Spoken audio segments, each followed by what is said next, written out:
In this short video, I would like to take a few minutes to go through the recent events we have seen in global equity markets and how gold performed in this interesting environment.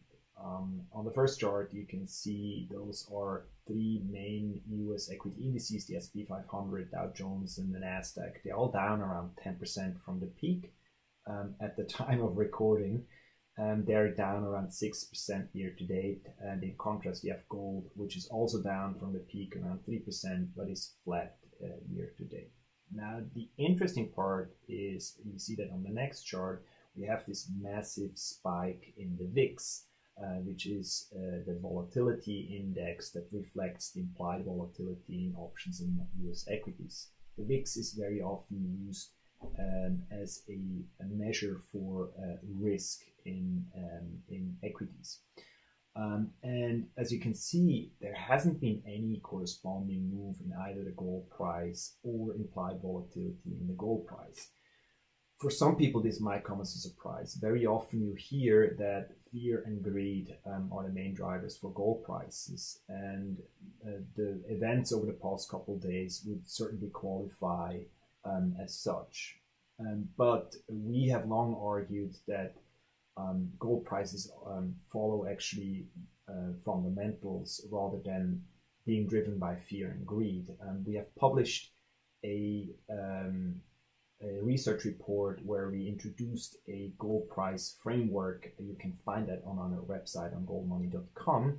It's called Gold Price Framework, and we in that framework we identified three main drivers that can explain most of the moves we have seen in gold prices over the past couple of decades. And those three drivers are changes in real interest rate expectations, changes in longer-dated energy prices, and changes in central bank gold holdings.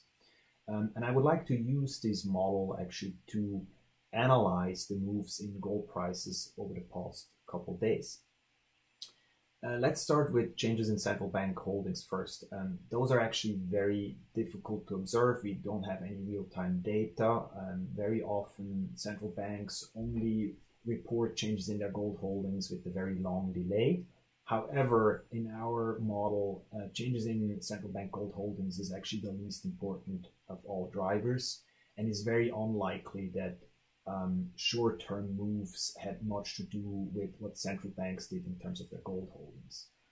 The second driver, longer-dated energy prices, you would have thought, if you just looked at oil prices, that we have seen quite some move there from the bottom to the peak of a couple of days ago, and then oil prices actually have sold off quite sharply as well with equities over the last couple of days. However, that is only the spot price. If you look at longer dated energy prices, and we show here on this chart the 5-year forward price for Brent, you can see that longer dated energy prices have been trading in a narrow band over the past 12 months. They have sold off a little bit over the past couple of days, but nothing that would explain why gold hasn't rallied in the recent equity panic. So that brings us to the last driver, which is real interest rate expectations. Now, what are real interest rates?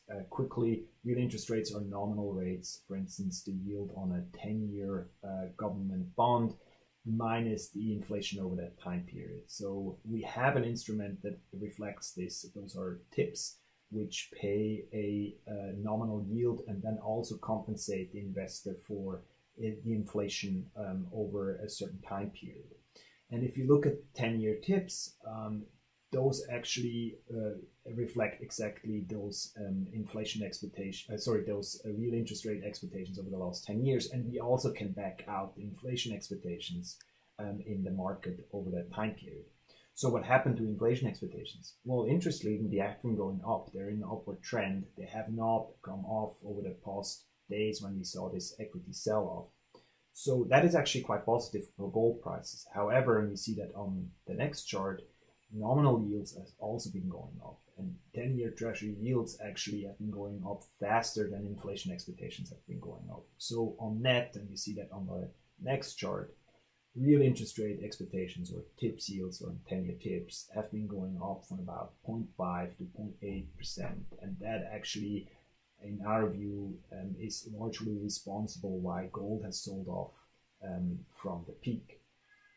Now we can use this framework also to think about what could change this. So could gold prices go a lot lower from here? Well, we have argued this before, and again, I encourage everybody to read the research on it. They have put out several reports. The Fed itself is predicting terminal rates at around 3%. And with the 2% inflation target, that will get you real interest rates at around 1%. So that's not really much higher than where they are right now. And there are certain arguments that can be made that realized real interest rates will probably be much lower than that 1%. Now, on the other hand, what could drive gold prices higher from here? Well, two things. You would have inflation expectation creeping higher and staying in that trend while nominal rates stop where they are or actually go down. That is unlikely simply because the Fed right now has taken a very hawkish stance. They're talking about four rate hikes in 2018. There seems to be some concern that the Fed is falling behind the curve. And so nominal rates seem to be relatively well supported. They could also go higher from here. But what about inflation expectations? Now, so far, all that money printing from central banks hasn't really led to broad-based inflation. It has led to asset price inflation, but normal goods and wages actually haven't really seen a lot of inflation.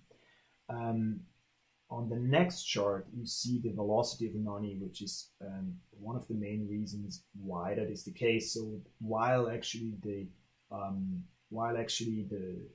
Fed and other central banks have been increasing money supply from their side, the velocity of money has been shrinking. And there's arguments to be made that this might have dropped right now. If we actually see a trend reversal here, that would put the Fed in a very difficult situation because all of a sudden, actually, what they always were looking for actually a trend reversal in velocity of money would come at a very bad timing. Because the Fed is already concerned that with increased debt and the changes to the US tax code, that they could fall behind the curve, and this could actually lead to much faster inflation than they are hoping for or they can control. This means over the short run, actually, we could see continued downward pressure for gold as real interest rates keep on going higher. However, I don't expect this to go on for much longer.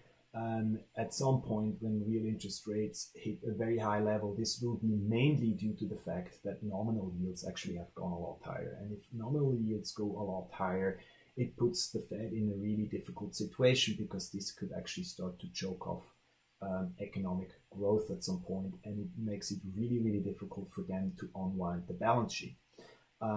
If they would continue to unwind the balance sheet, that would actually create even more upward pressure to bond yields. So there is really not much in our view that the Fed can do. They're right now sticking to their hawkish call for further rate hikes. They haven't really changed their language in regards to unwinding the balance sheet, but these short moves in nominal yields is certainly concerning for their narrative.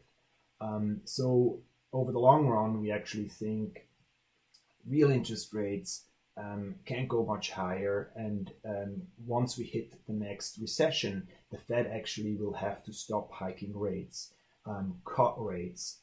Usually they cut rates in a recession by about 5%, which is impossible from current levels.